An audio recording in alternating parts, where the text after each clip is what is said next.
Salut à tous et bienvenue pour un nouvel épisode du Front Office. On se retrouve aujourd'hui pour parler des bilans d'intersaison encore une fois. C'est la deuxième prise. On avait essayé de faire la première. On a eu un petit souci d'enregistrement. Donc voilà, si je bégaye un petit peu, c'est pour ça. Donc jusqu'à la présentation de notre invité, on recommence. On se retrouve pour le 22e épisode de la série des bilans d'intersaison. Pour ce faire, je suis avec Doug. Salut Doug, comment vas-tu ? Salut à tous, salut l'équipe, salut les Alex du coup. Eh ben, écoute, ça va très très bien. Prêt de parler de cette belle équipe de Green Bay. Très bien. On mettra à la fin de l'épisode, si vous voulez, la première take où Doug explique comment dire, pourquoi il a le maillot d'Aaron Rodgers et comment est-ce qu'il a connu la franchise. Voilà, vous l'aurez à la fin du générique. Vous aurez cette petite partie-là. Concernant la présentation d'Alex qui arrive tout de suite et qu'on a déjà enregistré une première fois, mais ça a coupé. Donc, salut Alex, comment vas-tu ? Bonsoir Alex, bonsoir Doug, bonsoir à toutes, bonsoir à tous. Comment ça va? Très bien, merci. Alex, est-ce que tu l'as déjà fait ? Tu vas pouvoir le refaire, mais on a déjà croisé ton petit frère lors de l'épisode des Panthers il y a 2 semaines. Si vous n'avez pas vu, n'hésitez pas à aller le voir. Est-ce que tu veux te présenter pour les auditeurs qui ne te connaissent pas, qui n'ont pas vu tes nombreux passages lors de la saison précédente chez nous ? Merci déjà pour l'invitation. Je suis aussi très content que Packers FR m'ait laissé monter la practice squad pour représenter, on va dire, les Packers dans cette émission. Fan des Packers depuis un grand nombre d'années. Je vais laisser en suspens le nombre d'années. Depuis que Brett Favre est arrivé aux Packers. Et puis, en parallèle de la NFL, toujours lié à la NFL, fan de la fantasy depuis 14 ans à peu près. Et du coup, dernièrement, j'ai joint l'utile à l'agréable. J'ai eu la chance de rejoindre la très belle équipe de Fantasy Ballers, menée par Marc et Aptine. Bon, Soufiane est aussi un cofondateur, mais il est beaucoup moins présent. Mais du coup, on a eu la chance avec Franz et moi de les rejoindre pour animer un peu plus en termes du nombre d'émissions et en termes d'intervenants. Puis ça facilite de faire des émissions, n'est-ce pas, messieurs? Quand on est nombreux, c'est plus facile en termes de calendrier. Donc Fantasy Ballers, c'est alors une émission de temps en temps pendant la off-season. Mais par contre, en pleine saison, on est sur des rythmes. On essaye d'avoir un rythme de 3 émissions par semaine. C'est le débrief, discussion, débat du mardi. Le halftime show, parce que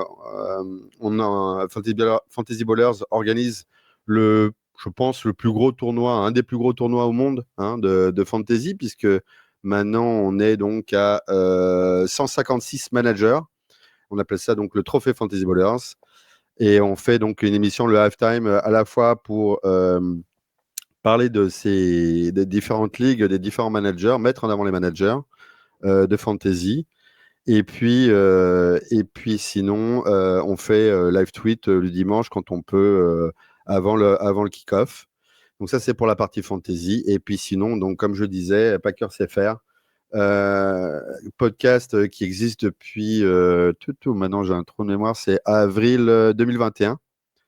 La communauté Tête de Fromage avec Mathieu, Julien, Valentin, Alex et Mathieu, donc qui gère ça à distance depuis le Canada, et le podcast Tête de Fromage qui est représentatif d'une des plus grosses communes quand même dans le monde en termes de franchise NFL.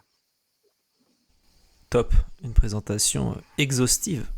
On aime, c'est cool. Ça fait très plaisir de t'avoir avec nous.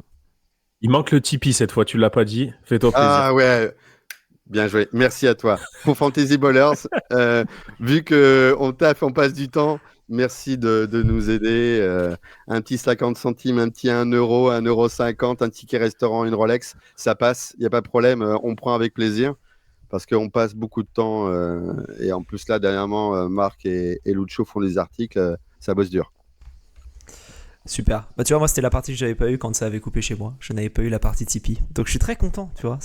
On rajoute des choses, ça fait plaisir, c'est cool. T'as fait ta promo, on va faire la nôtre, le front office absolument partout. Twitter, Facebook, Twitter, Instagram, Facebook, il n'y a pas, mais voilà. Peut-être un jour, si jamais il y a une demande.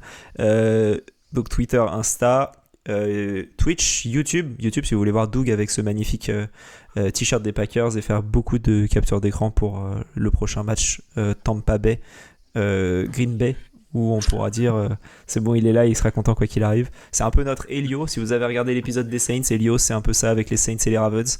Voilà, on a des gars comme ça qui ont plusieurs équipes, Doug en fait partie. C'est bien, c'est bien. Ah, moi, je suis un fan de football avant tout. Je regarde tous les matchs. Vraiment, même les plus dégueulasses, je les regarde. Voilà. Je vois. Tu regardes les Panthers. Oui, je suis allé voir les Argonautes. Donc, je regarde vraiment tout. Je suis allé voir la Ligue française. Donc, je regarde vraiment tous les matchs. Je vois. Très fort, très fort. Pour le format aujourd'hui, on va faire exactement la même chose pour revenir à nos moutons. Hein. On va faire un petit tour à la saison 2023. On va passer à l'intersaison, les besoins et le cap. Pas beaucoup de cap, mais quand même des besoins. La free agency avec les arrivées et les départs, la draft, les arrivées surtout, pas trop de départs lors de la draft. Et la conclusion avec est-ce que les besoins ont été comblés et petite projection sur 2024.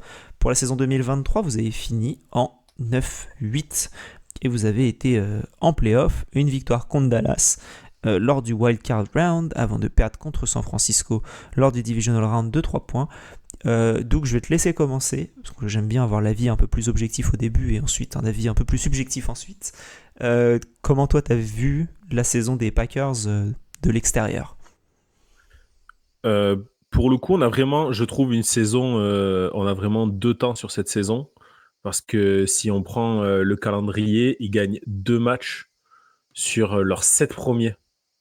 Donc on se dit, oulala, Aaron Rodgers c'est parti, Jordan Love ça fait pas le taf, Matt LaFleur fait n'importe quoi. On commence un petit peu à avoir peur du côté de Green Bay parce que on n'a pas l'habitude de voir cette équipe perdre. Hein. Ils ont quand même enchaîné Brett Favre, Aaron Rodgers pendant quasi 30 ans.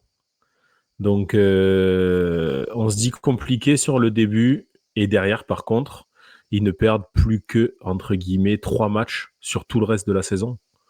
Donc, et là, on voit une vraie alchimie qui arrive. On voit une vraie équipe très jeune, très très jeune. Ça s'appuie quasiment que sur des rookies ou des sophomores.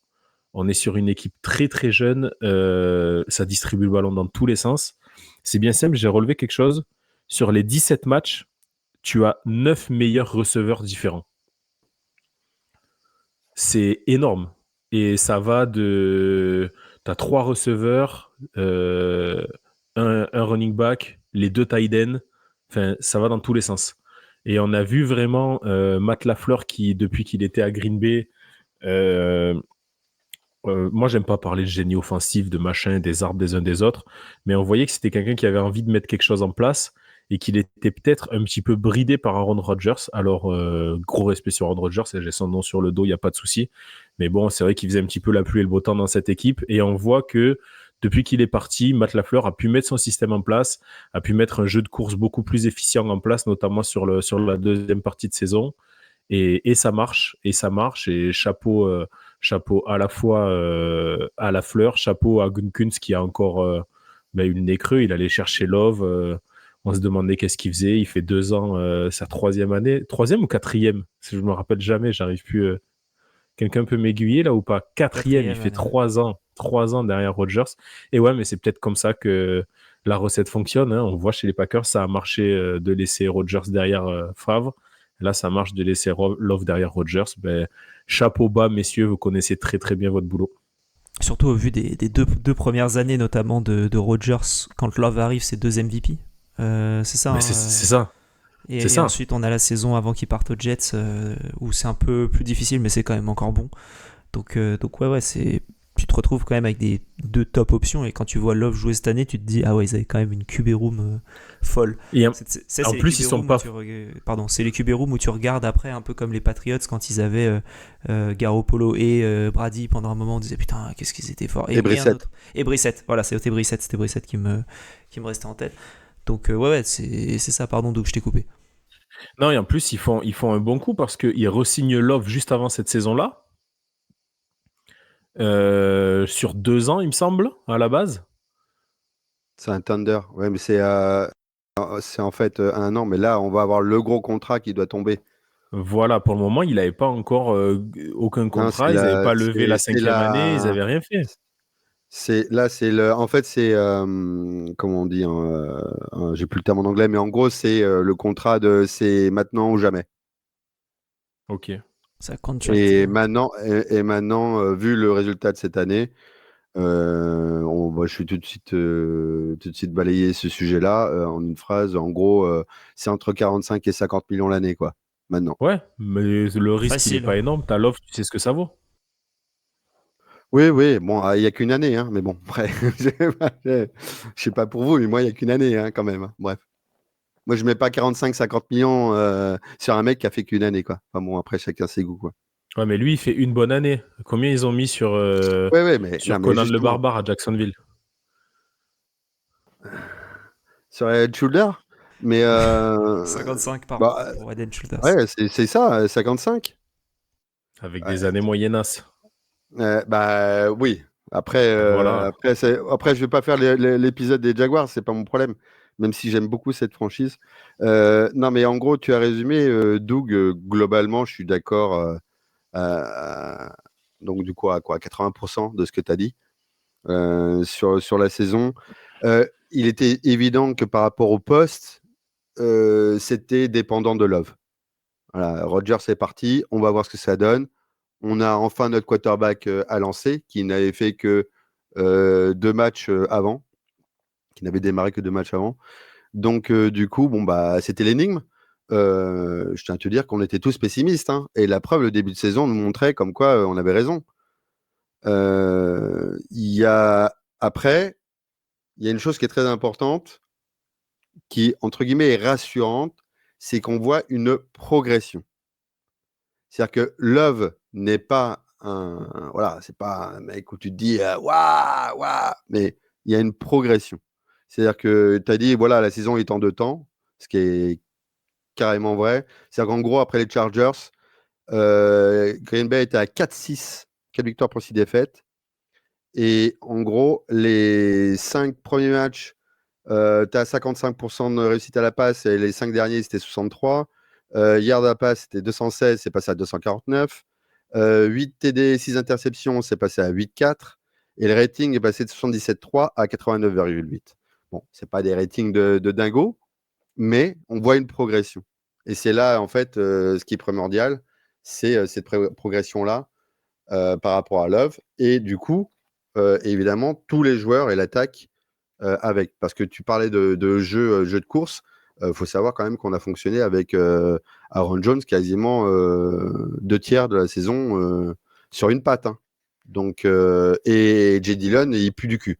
Donc voilà, quoi. C'était plutôt complexe. Donc, du coup, on s'est remis au jeu de passe et avec nos multiples receveurs, comme tu disais, super jeunes, notre escouade, où du coup, en termes de fantasy, c'est un enfer parce que qui tu mets en termes de receveurs au Green Bay Packers, tu sais pas parce qu'un coup, c'est Dobbs, un coup, c'est Watson, un coup, c'est Reed, un coup, c'est Octavio Wicks.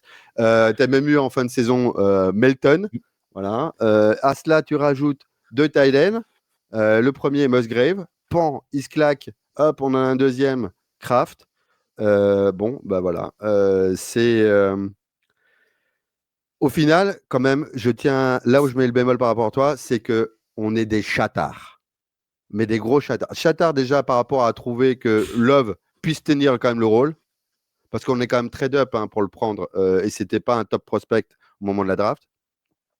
Et on est chatards de comment ça se passe cette saison par rapport au calendrier, qui n'était pas non plus le calendrier le plus oufissime non plus de la NFL. Et on est chatards parce que et là je le pense moi-même, mais je paraphrase aussi mon collègue Valentin, il fait flipper Love. Il y a des fois, mais il devrait se faire intercepter, mais tous les jours. Tous les jours. Donc, mais ça passe. Coup de bol. Donc, la chatte à Dédé, on avance. Bon, pas Ouais, en mais finale dans le pour sport, le soccer, mais bon. dans le sport, la chance, elle se provoque énormément. J'arrive pas à quantifier à quel point il y a de la chance et à quel point il y a du talent, mais moi, voilà, on en a parlé. J'ai fait du sport à haut niveau et la chatte, elle vraiment. Je suis J'ai eu d'accord. des entraîneurs chattards, mais c'est pas des chattards en fait. C'est Non, que il y a à la chance du l'entraînement, champion. Il y a la chance du champion, généralement, on dit. Voilà. ouais, voilà, les gars, en fait, ils cherchent ça. Ils cherchent ce coup-là à chaque fois. Donc, ben, ça paye. Est-ce que vous voulez parler des playoffs? Un petit peu? Ah bah, c'est très rapide, hein, les playoffs, hein, à faire le tour. C'est que on a tapé ceux qu'on aime bien taper comme d'habitude et on s'est fait taper par ceux qui aiment bien nous taper. Voilà. Nous, on aime bien faire Dallas. Voilà. Historiquement, Dallas face à Green Bay, c'est assez magique. Bisous à Mathieu d'ailleurs au passage. Mais par contre, bah voilà, on perd contre qui on doit perdre. Bon, bah, di- avec une fin de match, justement, pas top. Une fin de match où on très mal géré. C'est pas top. Et surtout, pour le coup, c'est pas la faute forcément de Love. Pour moi, c'est la défense.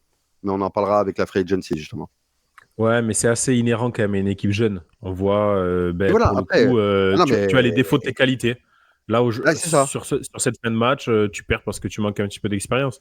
Sauf que tu te retrouves l'année prochaine avec des joueurs aussi qui l'ont, cette expérience du coup, et qui pour autant sont encore très très jeunes. Ouais, mais Donc, j'ai un contre-argument. On va parler tout à l'heure. J'ai un contre-argument ok, par ok, rapport à ce ok, que tu viens de ok. dire. Je vais t'envoyer des caca de nez, tu vas voir. Allons-y.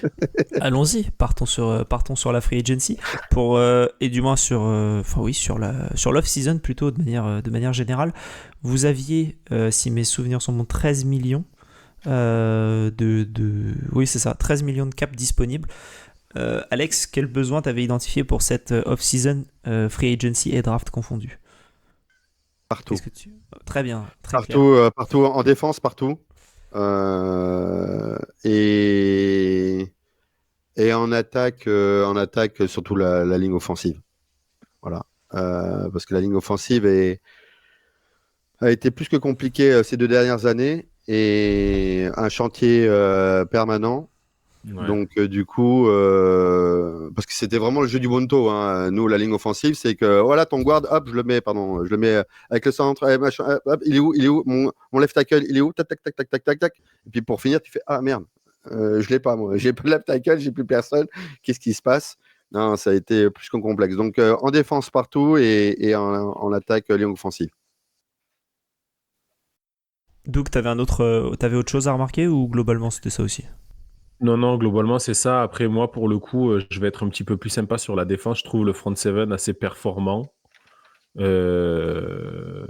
petit peu moins, enfin, linebacker, il y en a un très bon, il y en avait un qui commençait à être un petit peu sur la fin, mais plutôt les DB, tu vois, en défense, plutôt un problème de couverture. Je trouve qu'il y a des joueurs qui sont pas forcément au niveau qu'ils devraient être vu leur contrat, etc. Voilà. J'ai pas dit que on était nul partout, hein. J'ai juste dit par rapport aux besoins. Moi, je voyais des besoins partout. Maintenant, D'accord, d'accord, le d'accord, besoin le d'accord. plus prégnant, alors si on parle du besoin le plus prégnant, le plus urgentissime, c'est derrière, ça c'est sûr. Corner Voilà. et safety. Surtout ce foutu safety qu'on voulait absolument, quoi. Enfin, Et qui a la été zone safety, pris. parce que je parle à la fois nickel, strong et free safety. Dans ce cas, Alex, on va te laisser commencer sur tes joies de la free agency peut-être. T'as un joueur qui te plaît? Bah, bah, tout de suite, hein, par rapport aux besoins, c'est bien sûr Xavier McKinney. Quand tu vois le bonhomme, ce qu'il est capable de faire, son âge et le besoin qu'on avait, c'était primordial. Bon, alors déjà, en termes de free agency, la première chose qui est importante, c'est le coordinateur défensif. Déjà, on change de coordinateur défensif. Donc, du coup, par rapport à tout ça, encore une fois, même si on prend des jeunes joueurs, il faut avoir quelque part une défense qui puisse aussi un peu convenir en coordinateur défensif, même si on n'a pas des coordinateurs qui ont vraiment beaucoup de poids en termes de décision, en termes d'impact sur notre staff. Hein. Euh, on a quand même, on est une franchise un peu particulière et surtout avec qui on a à la tête, où le mot pyramide est vraiment très exagéré. Ça ressemble plutôt à un graissin, tu vois. C'est très vertical, mais alors très très très vertical. Et donc du coup, on subit un peu les lubies d'en haut. Mais bon, voilà, avec la défense, nouveau coordinateur défensif, du coup, Xavier McKinney était un besoin prégnant et on l'a comblé. Et c'est assez surprenant d'ailleurs parce que c'est pas le genre de move qu'on fait régulièrement aux Packers. On n'est pas très agressif en termes de free agency. Et cette année, vu qu'on avait pas mal d'argent, parce que tu parlais de salary cap, mais en fait, on a un peu plus que ça, parce que par rapport aux différents contrats, avec le départ de Bakary et avec d'autres départs, du coup, on avait un peu d'argent à dépenser et on l'a dépensé. Et après, je laisserai Doug aussi dire le sien, mais on les a dépensés assez correctement. Doug, tu veux y aller peut-être? Ouais, j'avais le même, mais du coup, on va parler de l'autre, hein, parce qu'on a quand même 2 arrivées notables sur la free agency. Josh Jacobs, du coup, on va parler de lui. Tu perds Aaron Jones. Bon, tu le perds, je sais pas comment ça s'est passé. Il va chez les Vikings, on dirait, Cut. tu sais, l'ex vexé qui va draguer ton pote après en soirée. C'est un petit peu ça, ça fait penser à ça. Mais bon, par contre, tu récupères Josh Jacobs et pour moi, ben, il y a un upgrade et je trouve que ben, il est plus jeune. Il est plus jeune et je trouve qu'il rentrera peut-être mieux encore dans le moule. Il est un petit peu plus puissant que pouvait l'être Aaron Jones. Et pour moi, en fait, la complémentarité qu'on devait avoir Jones-Dillon, comme tu dis, Dillon, il pue du cul. Du coup, ben, le remplacer par un Josh Jacobs, eh ben, ça me va bien remplacer les deux par un. Même si moi, c'est mon moins bien, c'est d'avoir signé AJ Dillon. Je comprends pas qu'est-ce que ce mec fait encore dans le 53 de Green Bay. C'est devenu un fullback. En fait, une sorte je sais pas, on va en faire peut-être un Kyle Juszczyk ou un Ricard ou je sais pas quoi, mais Ouais, mais un Kaliuchek qui avance non, pas. non, mais après, je fais exprès d'être provocateur. Hein. Vous m'entendrez toujours pendant l'épisode d'être provocateur exprès parce que faut mettre un peu de couleur dans les termes. Après, il faut savoir qu'Edgy Dillon, avec la ligne offensive qu'il avait, il y a un centre aussi nul que l'on avait, qu'est Myers. En même temps, pour le gap A, gap B, c'est super complexe pour lui d'aller courir quand tu n'as pas la ligne offensive qui te fait le taf. Parce qu'attention, lui, il est là pour le gap A, gap B. Il n'est pas en wide comme Aaron Jones, avec des mains aussi exceptionnelles qu'Aaron Jones. Donc, du coup, il pourrait aller voir Lafleur et notre super coordinateur offensif qui est l'ancien coordinateur de la ligne offensive des Packers en plus, hein, donc on est vraiment dans le risible qu'à par moment. Pour dire, mais attendez les gars, quand vous voulez que je cours, si vous m'envoyez au casse-pipe, je fais à peine un yard, j'ai déjà un defensive line, un edge, il y a même le safety qui est monté dans la boîte, c'est génial, je m'en prends plein la gueule. Quoi. Bon, donc voilà, c'est pour ça. Mais là où je suis d'accord sur le Josh Jacobs, c'est top, mais en même temps, ça nous fout dans la merde, c'est qu'on perd. En fait, on a Aaron Jones, donc, qui est plutôt le faux follet en termes de running back, et on a un power qui est AJ Dillon.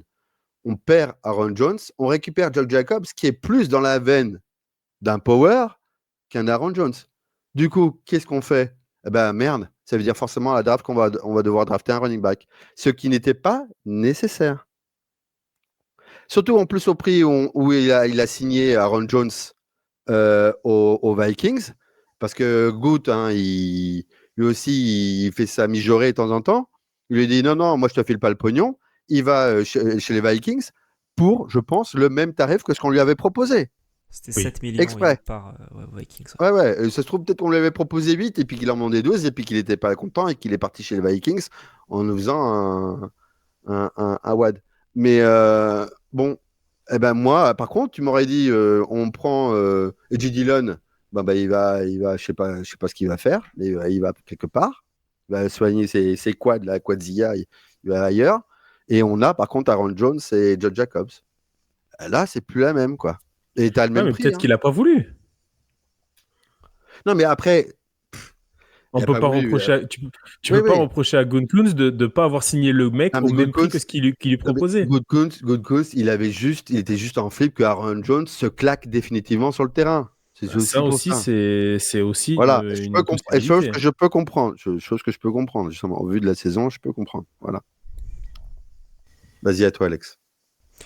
Bon, écoute, moi, c'était les deux, plus sur McKinney, on va dire, que sur notre ami, Jacobs, puisque Jacobs, je vois le move complet, on va dire, j'ai un peu du mal avec le move complet. Une intersaison un peu calme, je trouve, de votre côté. Il y a eu 2 splashs et le reste, j'ai trouvé ça un petit peu calme. Mais tu gagnes. Bah, C'est déjà oui, gros, oui et non, Green Bay. c'est nous, c'est pas calme pour nous les fans parce que du coup, on a signé un mec qui est nul, qui est Keishon Nixon, qui est une sorte de corner retourneur de coup de pied, et on l'a signé, attendez-vous bien, 3 ans pour 20 18 millions. millions. Ouais, c'est cher. Ouais, avec les bonus, ça fait 20 millions. Ouais, mais... Et le mec, il est nul en nickel cornerback, et il est utilisé par Bisaccia, parce que c'est le gars sûr de Bisaccia. Du coup, il l'a fait venir déjà avec lui, Bisaccia. Là, on le conserve. Alors, ok, je veux bien. Oui, mais les règles du kick va changer, etc. Donc, évidemment, qu'il y a des gars, ils avaient pas de contrat avant. Bah, maintenant, merci le kick return, ils ont des Cordarelle, contrats. hein. Mais, excuse-moi, mais Non, attends, il y a oui, Nixon. oui. Non, mais je sais, on se comprend. Hein, Cordarelle, si je reparle de fantasy, Cordarelle, il te rapportait un paquet de Pontos. Hein, C'est vrai. voilà. Bon. Ouais, mais Nixon, c'est vrai que c'était équipe spéciale quasi exclusivement, hein, dans mes souvenirs. Après, il joue Ouais. aussi corner aussi. Ouais, c'est corner, il est nul, quoi. Mais en nickel, il est pas bon. Et il nous a bouffé contre les Niners. Ouais, mais regarde, tu signes un gars 18 millions, s'il joue 3 postes, ça te fait 6 millions par poste. Alors, c'est pas cher pour un bon rentrant. je te garde, tu vois, je garde cette phrase-là et on la met de côté, puis je vais te la ressortir tout à l'heure, justement. Ça va être rigolo. Je crois que, mais je sais pas, quelqu'un te l'a pas déjà dit, parce que ça, je l'ai entendu dans un podcast, j'ai trouvé ça pas si con que ça. De faire 3 postes? Ben ouais, il joue 3 postes, tu le signes 18, ça te coûte 6 sur chaque poste. C'est pas cher du coup. Toi, t'es champion des chiffres et des lettres. Toi, avec ta grand-mère, tu cartonnais tous les jours à 16h. Tout le temps. Attends. Hervé Renard. 18 divisé par 3. Tiens, 42. C'était Patrice Lafont. Les plus vieux, ils avaient Patrice Lafont. C'est bon. Si, il s'appelle pas Renard? Si, attends, c'était si, Hervé Renard. Mais Hervé Renard, c'est le coach de. Oui, c'est le coach avec les cheveux longs, là, c'est vrai. C'est ça, c'est le Trevor Lawrence du foot africain. Alex, j'imagine toi, Keishon Nixon, c'était le joueur négatif, entre guillemets, de ta free agency. C'était lui? Non, pas du tout. T'en as d'autres que t'as pas aimé? Non, parce qu'on n'a rien fait d'autre. Si, après, là, on a fait un gros écrémage, donc c'est là où je suis très content. Donc, si tu veux, dans la mouise, on a viré des tas de gens. Après, on a toujours des gens qui sont dans là, on ne sait pas pourquoi ils sont là. Un mec comme Deguara, par exemple, il est nul. Voilà. Ouais. Un tight end H qui sert à rien. Je pense que même un Waterboy serait meilleur que lui. Donc. Surtout que tu as quand même Musgrave et Kraft, ils font le taf. Deguara, tu peux t'en passer. Mais même j'ai un trou de mémoire. Même il y a un troisième tight end qui a marqué un touchdown en fin de saison, qui est un petit jeune.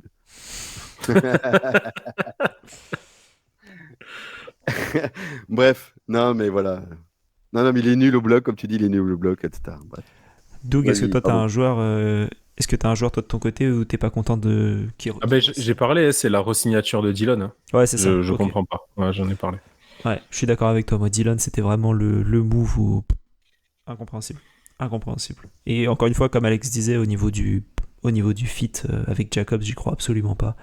Donc ça va nous amener tranquillement à la draft, du coup, comme Alex en a parlé. Je vais faire le récap épette de tous les picks. Au premier tour, il y en a. Et il y en a beaucoup. Avec le premier round, pick 25, vous avez récupéré Jordan Morgan, offensive tackle d'Arizona. Deuxième tour, pick 45, Edgerrin Cooper, linebacker de Texas A&M. Au deuxième tour encore, Javon Bullard, un safety de Georgia. Au troisième tour, Marshawn Lloyd, running back de USC, suivi de Tyron Hopper, linebacker de Missouri. Quatrième tour, Evan Williams, safety d'Oregon. Cinquième tour, on a un centre et un safety, Jacob Monk et Kitan Oladapo. Au sixième tour, Travis Glover, offensive tackle. Septième tour, un quarterback, Michael Pratt, avant de finir avec un corner, Kalen King de Penn State. Voilà un peu les différents picks. Alex, tu parlais de Marshawn Lloyd, est-ce que tu as envie de te lancer sur Marshawn Lloyd? T'es en mute. Ça, on ne l'avait pas fait, ça encore. T'es le premier. On coupera. Autant pour moi, ça y est, ouais. Ouais, Marshawn Lloyd, carrément, ok. On peut passer à Marshawn Lloyd directement. Bah voilà, donc du coup, c'est QFD, Marshawn Lloyd. On prend un running back donc à la draft, en sachant que, bon, quand même, il ne faut pas oublier qu'on a un petit Emmanuel Wilson qui était un des meilleurs running backs pendant les matchs de pré-saison. Ouais. Donc, bon, il est toujours là, il ne faut pas oublier ce petit gars-là. Mais on prend Marshawn Lloyd. Bon, Marshawn Lloyd, alors, concernant la draft, je vais faire un aparté. Je suis le college football. Je fais de la fantasy en college football.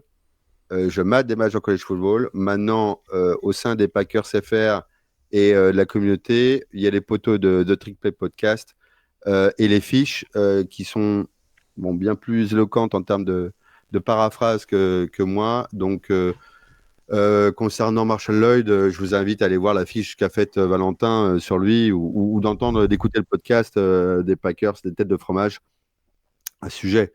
Il l'avait dit, il avait cité pendant la free agency, il avait dit qu'on allait drafter Marshawn Lloyd. Hein. Il est prophète. Il avait dit vu ce qui se passe, etc. À mon avis, Marshawn Lloyd, pourquoi? Parce que c'est le gars qui était le plus, même s'il n'aime pas faire des comparaisons, il est plus dans l'état d'esprit d'Aaron Jones. Donc voilà, on a pris le running back qui fitait par rapport à ça. Maintenant, à ce stade-là, c'est pas par rapport aux joueurs, hein, encore une fois, et c'est là que je veux faire aussi la globalité de la draft. C'est la chose qui fâche chaque année les Packers. Car c'est pas forcément un problème de fond par rapport à certains joueurs, c'est comment on le fait, la manière dont on le fait, avec qui et comment et combien. Et à chaque fois, on pète des câbles parce que, en fait, Gutekunst, lui, il en a rien à foutre des boards. Lui, il vient avec ses noms à lui et il dit je lui. Non, mais là, c'est pas possible, c'est trop tôt. Rien à foutre. Bah ouais, mais enfin, c'est 1 ou 2 tours trop tôt quand même. Rien à foutre, je veux lui. Ok. Et après, il va dire je veux lui. Oui, mais on a déjà pris le même poste. Je m'en fous. C'est dans ma liste. C'est la liste shopping. Il y a un lit de lait, il y a. Tu nous parles du deuxième linebacker là. Mode de beurre, etc. Lui, voilà, je prends. Moi, on m'a dit de prendre ça, je prends. Du coup, il fait ça. Donc, du coup, voilà, on a pris un running back. Mais bon, il y avait peut-être autrement d'autres joueurs à prendre. Et notamment, vu le scénario en plus du premier tour, du coup, on aurait pu organiser différemment la draft. Je ne sais pas ce que tu en penses, Doug. Je suis assez d'accord avec ce que tu dis et je l'ai déjà évoqué quand on avait fait les no-tex de l'épisode des Hot-Tex. Je vous invite à aller réécouter si vous ne l'avez pas entendu, où je parle justement de la draft des Packers. Et Gutekunst, depuis qu'il est là, il fonctionne comme ça. Il a ses joueurs, peu importe le moment, peu importe la position, il prend le joueur. Il veut rien savoir d'autre. Sauf que si tu fais un bilan, t'as pas grand-chose à lui dire à l'arrivée, Gutekunst. Il fait pas. C'est souvent quand même des bons choix. À l'arrivée, les mecs sont quand même souvent bons. À part sur la ligne offensive où je trouve qu'il ne fait pas des bons choix, en général. Je trouve qu'il est allé chercher Desquay Walker, Rashan Gary, Love, tous ces receveurs qu'il est allé prendre, etc. Putain, c'est dur Attends, j'arrête. Aqua Walker, pour l'instant, c'est une machine. Hein, c'est Blake Martinez bis. Hein. C'est une machine à plaquer et c'est tout. Il n'est pas du tout clutch. Il n'est pas du tout pour ce qu'on nous vend. tout le temps en venant de chez Georgia, parce que le mec, il a une demi-molle dès qu'il voit le G, tu vois, comme Green Bay, ben, il voit le G de Georgia, ça y est, hop, alors là, il est ouais, Georgia, Georgia, Georgia, Georgia. C'est vrai qu'on a l'impression qu'il y a deux fils qui se touchent. Il se paluche, etc. Mais oui, mais comme d'ailleurs tous les analystes, de toute façon, c'est pas compliqué. Tu montes à des analystes, des highlights venant d'un gros programme CFB, et ils sont tous en train de se palucher. On parlera notamment avec notre super safety qu'on a pris à la draft tout à l'heure. Mais donc, c'est pour ça que c'est hyper frustrant. Et tu disais, il s'est pas planté. Moi, pour l'instant, si tu veux, il prend tellement de projets, il prend tellement de joueurs qui sont longs à mettre en place que c'est chaud patate. On n'a pas des résultats immédiats et en plus, tu vois, quand tu vois. Tu passes un tour de playoff. Ah oui, mais non, mais d'accord, mais ouais, on passe un tour de playoff. Non, mais je suis pas en train de dire que tout est acheté. Je dis juste que on pourrait un tour de playoff, mais visuellement bien meilleur.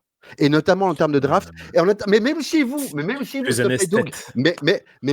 vous, Bulls, il s'est foutu de notre gueule à la draft. Parce que du coup, vous avez Barton juste après nous. Mais oui. On prend Morgan, un mec. Alors, d'habitude, on joue sur la jeunesse. Les gars, ils sont casse-biberons à mort. Ils ont 12 ans. Tu leur pinces le nez, il y a du lait qui coule. Là, par contre, on a pris de l'expérience. On a pris Morgan. Le mec, il est 3 ans à left tackle. OK. Bon, left tackle, guard. Je ne veux pas rentrer dans les détails techniques, comment ça se passe et tout. Ça se trouve, il va partir à droite parce qu'on va bouger Tom. Bref. Mais on laisse passer Barton. Et Balls, il voit ça, il regarde et il fait voilà. Oui, mais tu sais, c'est souvent. Je trouve que par contre, c'est souvent le problème de Green Bay. C'est ça que j'ai mis en moins. Le problème qu'il y a, c'est que cette année, tu laisses passer Barton, ils le prennent. Et après, je trouve Gutekunst attentiste sur des choix qui pourraient paraître évidents. Je prends cette année. Tu es second tour, tu as besoin d'un DB. Tu te fais prendre Cooper DeJean qui tombe au second tour jusqu'à toi, juste devant. Comment tu laisses tomber ça? Je prends il y a quelques années. Tu as ton centre qui part. Kelly, il part. Tu as Creed Humphrey qui arrive encore à toi. Ils vont pas le chercher. Ils le laissent partir à Kansas City.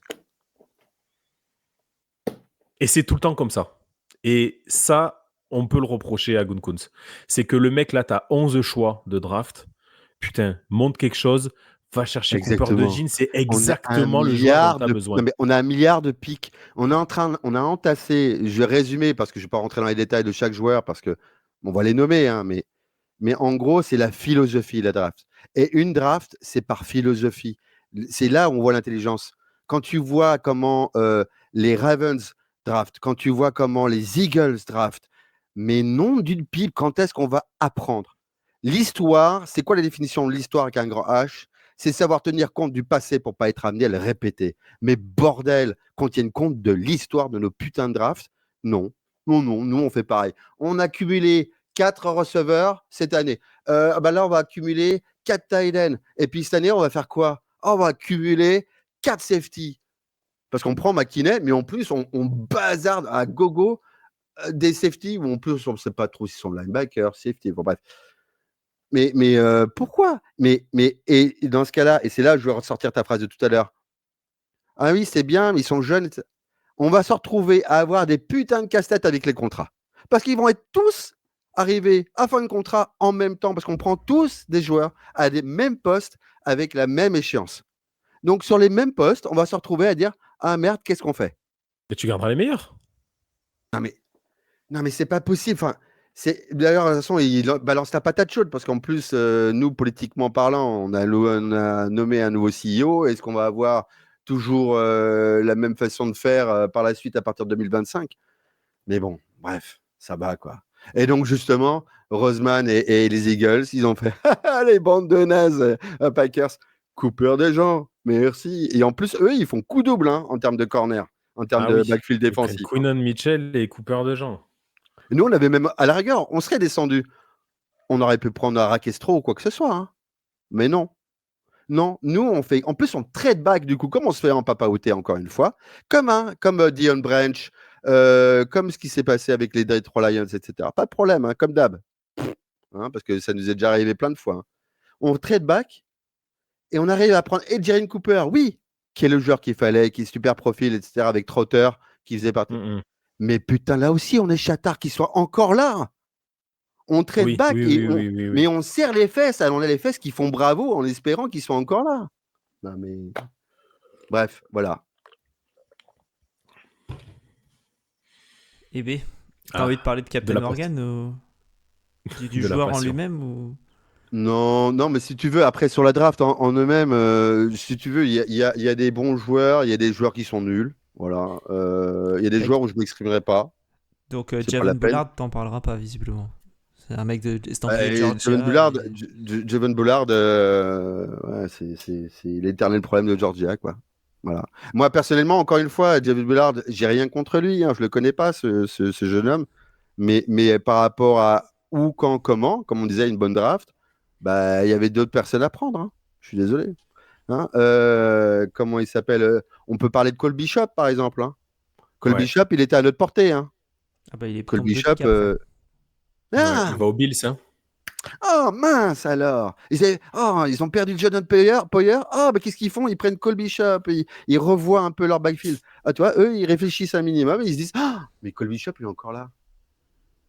Parce que tu sais quoi, les Eagles, ils ont appelé les Bills, ils ont fait non, mais stresse pas, mec. Les Packers, ils vont drafter, t'inquiète, tu l'auras, Cole Bishop. Il n'y a pas de problème. Easy peasy. Voilà. Et les autres safety, alors je te parle même pas des autres safety. Hein. Il y a un safety, tu sais même pas quel poste il joue, quoi. Et je crois que même lui, il sait pas quel poste il joue. Est-ce qu'il joue en nickel? Est-ce qu'il joue strong free, linebacker, celui d'Oregon State? Bon. Mais bon, on a fait des. Après, il y a des joueurs que j'aime bien. Oladapo, j'aime bien. Michael Pratt. Là, pour paraphraser mes collègues, doublure, si Love il fait une connerie, Pratt, il peut lui bouffer le job. Hein. Parce que Pratt, il a un meilleur bras, par contre, en termes de profondeur. Ce qu'il a fait tomber, c'est qu'il joue pas à Georgia. Oui, il joue à Tulane, exactement. Ouais. Et il a eu une carrière à la Samuel, c'est-à-dire qu'il a eu une O-line pourrie de chez pourri. Et il se prenait,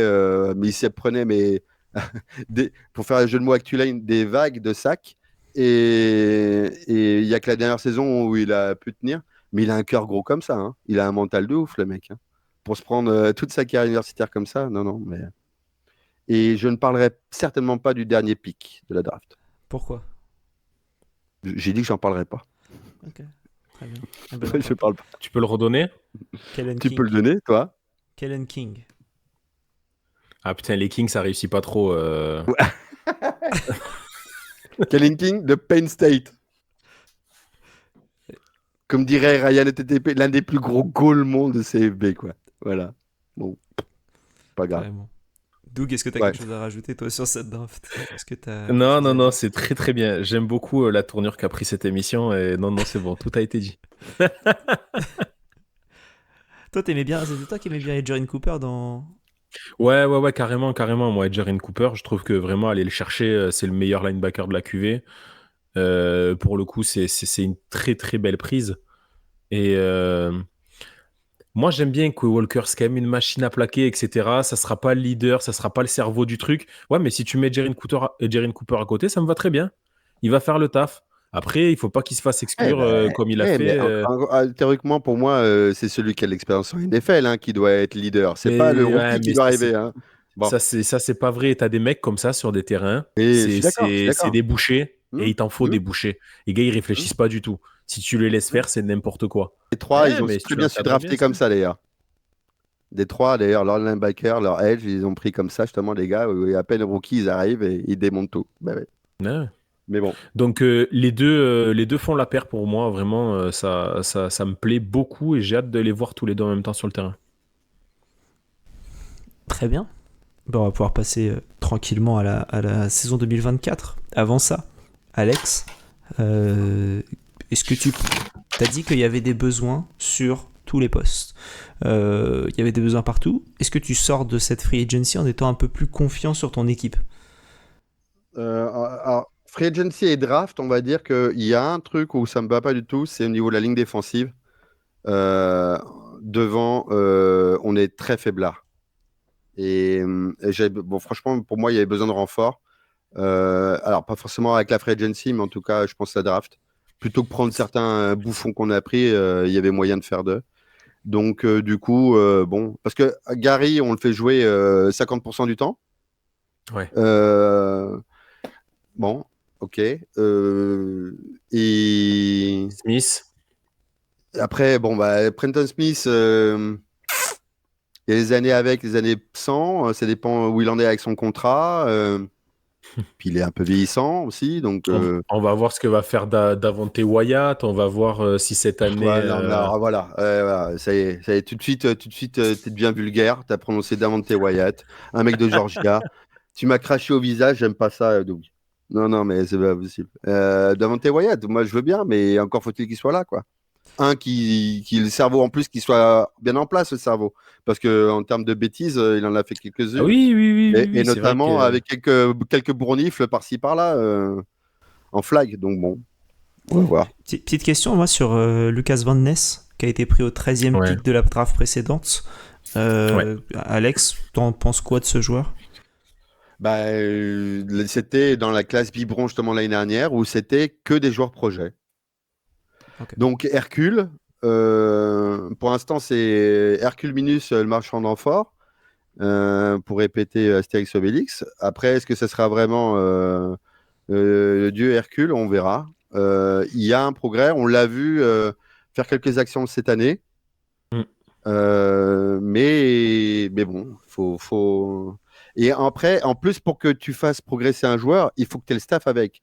Et en plus, avec un coaching staff qui a quand même beaucoup tourné et où la fleur, lui, la défense, il bite rien. Donc, bon, je peux rester un peu perplexe.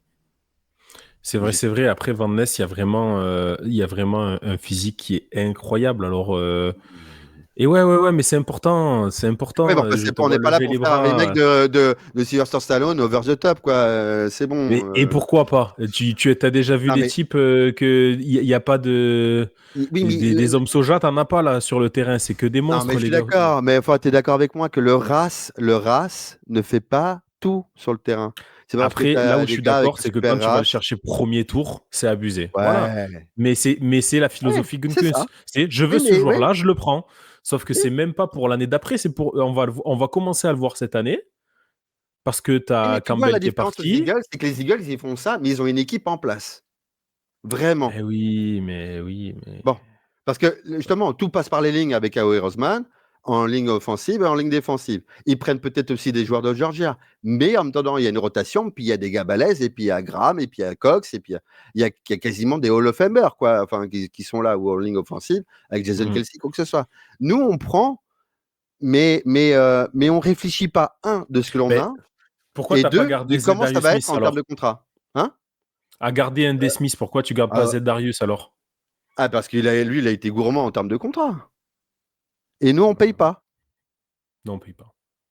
Ah non, on paye pas. On paye pas nous, on n'est pas une franchise à appartenir à quelqu'un. On est des socios et on est des paysans avec du fromage et du lait et voilà. Et nous, en bons paysans, on met de l'argent de côté et voilà quoi. Mesque un J'exagère. packer, comme on dit. Hein. C'est ça. Masqué ou pas? Maston Packer. Excellent. Magique.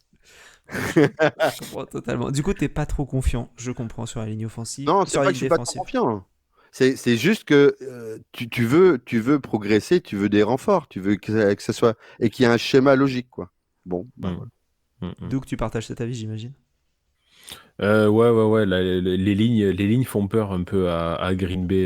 Même là, tu prends ton premier tour pour aller chercher un OL, mais la ligne, elle fait toujours peur, quoi. En fait, tu sais pas qui fait quoi où. C'est ça, parce que le jeu du Banto, il continue, parce que le Tom qui est tackle Zach droit, Tom, tu le mets partout. ils veulent le faire monter peut-être en guard, et puis ça se trouve, ils le considèrent peut-être Peut-être Hall of centre. Famer en tant que centre. Oui, mais alors du coup, on a Meilleur. Walker, on a Walker. Non, mais Mayer, c'est parti, c'est mort. On a Walker qui est left tackle, pour finir, qui fait bien le taf. Et du coup, on se dit, ah bah Morgan, ça se trouve, il va remplacer Tom en right tackle. Waouh, les mecs. Ouais, c'est Enfin, Monsieur Bricolage. Hein. et on va parler du calendrier. Bah, du coup, tu démarres la saison avec une ligne offensive qui est en construction et qui est même en chantier presque permanent depuis 2-3 ans. Parce que en plus, on avait Bakhtiari qui nous coûtait une blinde pour le voir boire, siffler des bières en regardant les matchs des Milwaukee Bucks. Mais en attendant, merdoum, quoi. Et on avait un coach qui voulait faire monter en pression le jeu de course. Bon, bah, ok. La chance que tu as, c'est pour basculer, c'est que tu as un calendrier facile cette année. Enfin, moi, que je trouve facile. Ça fait une bonne transition. Ça fait une bonne transition. On parlait des murs défensifs et offensifs. On va parler du premier match qui se passe du côté du Mexique. Donc on va le traverser le mur cette fois-ci. Qui fonctionne un Non, au petit peu, Brésil. en tout cas. Non, C'est au Brésil. Putain, c'est Ah Brésil. oui, Brésil. au Brésil. Bragio. Du Brésil. Bragio. Du Brésil. Bah, Bakhtiari, il serait nickel au Ils vont Brésil alors. Bah, ils vont garder Dylan là-bas avec son gros cul. Pardon, j'ai insulté tout un peu. Ils vont- Et voilà. Et c'est le dérapage. Déception. Ah non, mais. C'est la fatigue. C'est la fatigue. Ouais, excusez-moi. C'est pas grave, Doug, on t'excuse. Du coup, Il va du dire, mais- Brésil. Et Dylan, on l'a croisé au bois de Boulogne avant-hier. Il cartonne. Je suis trop loin. Oh là. T'aurais vu Doug avant de démarrer l'épisode, il nous envoie une photo de lui dans sa piscine, cet enfoiré. Enfin bon, écoute, c'est la vie. Du coup, du Brésil Le pour calendrier. Philadelphie. Ensuite, c'est Indianapolis, Tennessee, Minnesota, les Rams, les Cards, les Texans, Jacksonville et Détroit avant d'arriver en bye week en semaine 10. Une bye week en plein milieu de la saison, c'est assez cool. On reprend par Chicago, San Francisco, Miami, Détroit, Seattle, Nouvelle-Orléans, Minnesota et Chicago. Donc tu disais un planning assez simple à ton avis et je t'avoue que je partage ton avis, il y a quelques matchs compliqués et encore je trouve que les matchs compliqués ne sont pas tant que ça. En vrai, déjà ce premier match à Philly, c'est pas Philly que tu joues, t'es au Brésil, c'est le premier match de l'année, c'est vraiment 50-50. Là, l'un ou l'autre, ça peut tomber, il n'y a pas de truc. Et moi, il y a quand même un monde où les Packers, à la fin de la saison, ils sont au minimum à 11 victoires, au maximum à 14, quoi. Parce qu'en fait, sur la saison, ben ouais, mais t'as qui? Tu vas perdre San Francisco, tu vas perdre Détroit. Après, tu peux taper tout le monde. Hein. Si tu veux, je suis d'accord avec toi, mais parce qu'en fait, tout le calendrier, c'est un peu une tendance flip coin, quoi. Parce qu'il y a beaucoup d'inconnus dans ce calendrier. Il y a les Colts en deuxième semaine. Quid des Colts? Parce que moi, les Colts, je ne le vois pas ça comme une équipe super rigolote à aborder. Bon, les Vikings, en week 4, tu peux te dire, bon, bah là, est-ce que c'est Sam Darnold Oui. Tu vas les taper, les Vikings. Non, mais attends. Ok, week 4, Sam Darnold peut-être, oui, en place, pas bien en place et tout. Bon, il y a une certaine défense quand même. Hein, ils ont fait quand même une belle off-season. Après, je me dis peut-être que, et ça va être pareil pour une autre équipe d'ailleurs de la même division, au match retour, ça peut être moins évident parce que c'est aux Vikings en plus. Voilà. Donc après, les Rams, moi, j'y vois pas. Les Cardinals, ça peut être flip coin aussi. Hein. Moi, je trouve que les Cardinals, c'était pas une équipe fun à attaquer l'année dernière. Alors, c'était pour moi la. Hein? Tu joues à te faire peur. Si tu mais pars, je ne joue pas à me faire peur. Tu passes un tour de playoff et tu es en train de me dire on peut perdre face aux Cardinals, sans déconner. Ben, bien sûr. Ben, pourquoi pas?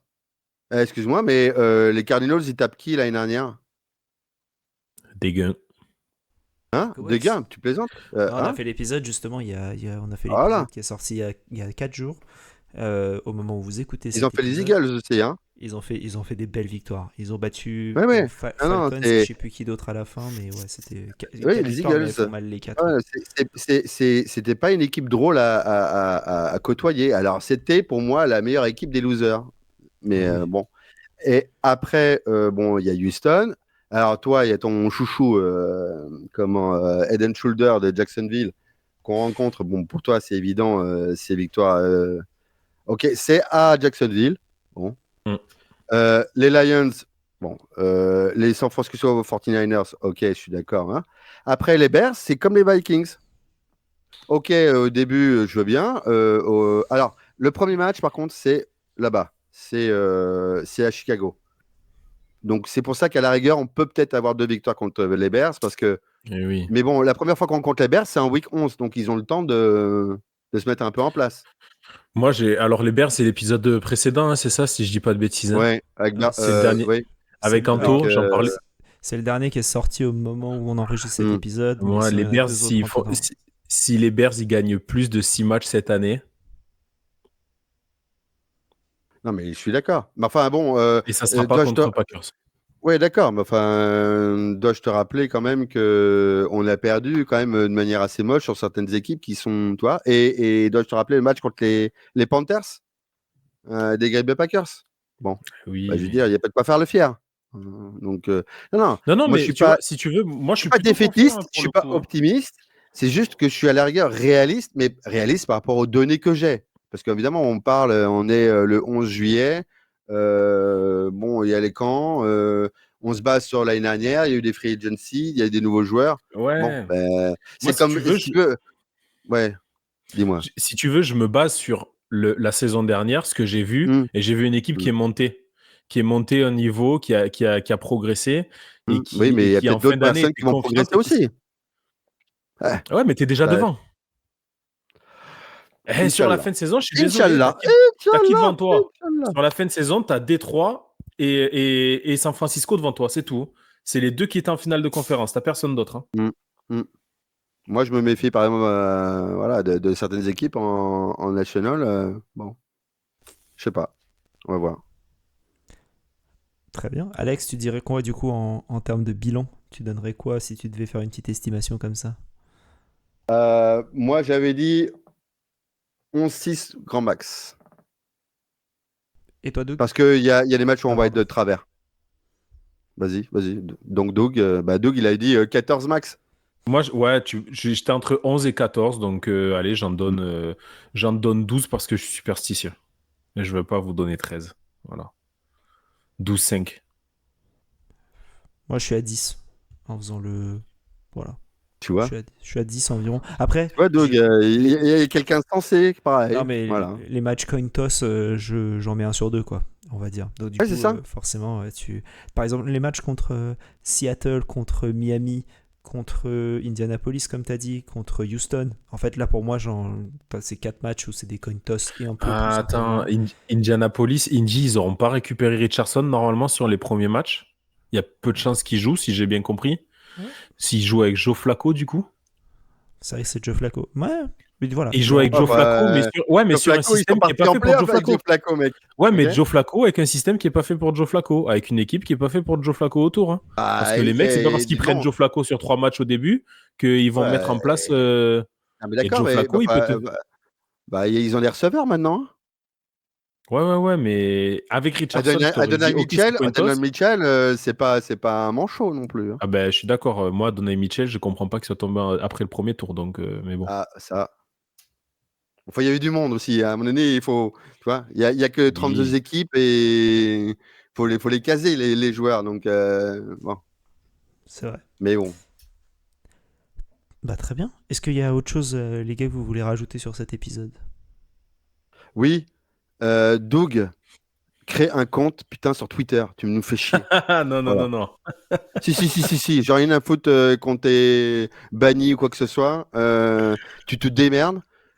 Tu mets des filtres comme tu veux, etc. Mais ça nous saoule, quoi. Parce que du coup, on est là. Ah, mais va contacter Doug. Ah, mais non, mais attends, il faut lui envoyer des signaux de fumée ou il parle en morse. C'est ça. Un pigeon voyageur. Un corbeau et il s'écrit dans Game of Thrones. Ah bah, tu nous saoules, quoi. C'est exactement ça. The King in the North. Je suis au bord de ma forêt, tranquille. Venez me voir. Ne tente pas. Il a la casquette des Gators. Et l'autre, il sort King. Alors, King of the North, mais au-dessus d'Orlando, hein, s'il te plaît. Mais King of the North of Cuba.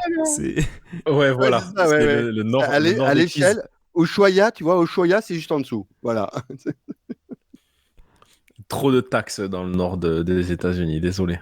C'est pas grave. Bah, en tout cas, il n'y a pas de taxe sur Twitter. Il fait froid. Donc tu peux venir si tu veux. Non, mais quel rap? Baby, qui nous sort cette taxe? Ça n'a aucun rapport. Eh mec, mais c'est un running gag depuis le début avec les taxes avec Alex. C'est ça. Dès qu'il y a quelqu'un qui signe en Floride, on dit c'est les taxes. Donc, Avec le Texas, ouais, c'est clair que c'est deux beaux États. c'est vrai. C'est vrai. Autre chose à rajouter, Alex? À part que Non. Doug, fais-toi un compte Twitter. Non. Fais-toi donc un compte Twitter, de nouveau, si tu veux, Doug. Mais voilà, je rajouterai que ça. Très bien. Et ben Je Alex, note. Alex, merci de nous avoir rejoints pour cet épisode. C'était très cool. Ça nous fait très plaisir Merci de à vous. t'avoir avec nous. Je vous rappelle que vous pouvez suivre Alex Grosjean sur Twitter. Vous tapez Lala Packers, sinon sur la barre de recherche Google, et vous le retrouverez parce que c'est le seul à s'appeler Lala Packers, tout attaché. C'est comme ça que j'ai fait pour être sûr si c'était Lala Packers ou Alex Grosjean, son compte Twitter tout à l'heure avant de commencer l'enregistrement. Vous pouvez suivre également les Fantasy Ballers F sur Twitter et Fantasy Ballers sur YouTube notamment pour voir un peu tout ce qu'ils font. C'est top, ça démocratise la fantasy football en France. Et vous pouvez suivre évidemment le podcast des têtes de fromage Packers FR sur Twitter également qui vous donneront toute une bonne visibilité sur la franchise et les nouveautés si vous êtes comme Alex, fan des Packers, ou comme Doug, fan de football. C'est ça. Doug, merci de nous avoir rejoints également. Merci à vous, merci les gars, c'était très sympa. Vous pouvez suivre Doug F34 sur Twitter au moment où l'épisode sortira. Non. Comme ça. Allez, ouais. Avec des signaux. C'est ça. Ah, voilà, Doug, peut-être un jour. C'est notre mission en tout cas en interne, c'est de l'amener sur cet univers qui est X pour qu'il puisse converser avec vous tous. Donc voilà l'objectif, mais merci Doug en tout cas de nous avoir rejoints. C'était très très cool de parler des Packers et rester. C'est pour ceux qui veulent savoir l'histoire sur le maillot et pourquoi les Packers pour Doug aujourd'hui. Ça arrive juste à la fin de cet épisode, dans quelques minutes, juste après le générique. On se retrouvera dans 2 jours pour parler de la prochaine équipe. Ce ne sera pas avec Doug malheureusement, après avoir parlé des Commanders pendant un petit moment. Il décide de se désister à la dernière minute pour parler des Commanders. C'est comme ça, mais voilà, dans 2 jours on parlera de la franchise de Washington qui a fait une bien moins bonne saison que les Packers la saison dernière. Alex, Doug, encore une fois merci à vous deux, merci à vous tous d'avoir écouté. Je vous souhaite à tous une bonne journée, bonne fin de journée, bonne soirée en fonction de l'heure à laquelle vous écoutez l'épisode. Et vive le football.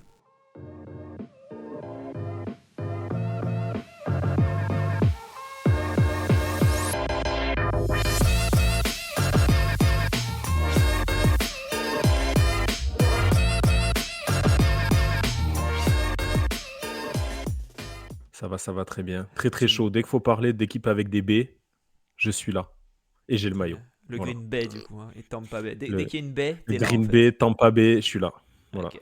C'est bon à savoir. Tu nous disais que c'était ton premier maillot? Enfin en off, tu Ouais, disais c'est ça. le premier maillot que j'ai acheté. Ouais, c'est vrai. C'est le premier maillot que j'ai acheté. D'ailleurs, le premier match que j'ai vu, c'était les Packers et Aaron Rodgers qui m'avait impressionné, qui avait à peu près tenu le ballon environ 57 minutes sur les 60. Donc derrière, j'ai dit, attends, je vais suivre un petit peu. Et c'est vrai que c'est le premier maillot que j'ai acheté. Ouais. Et comme je suis très bien taillé, il n'y a que les maillots de football américain qui me vont bien, donc j'en ai acheté pas mal derrière.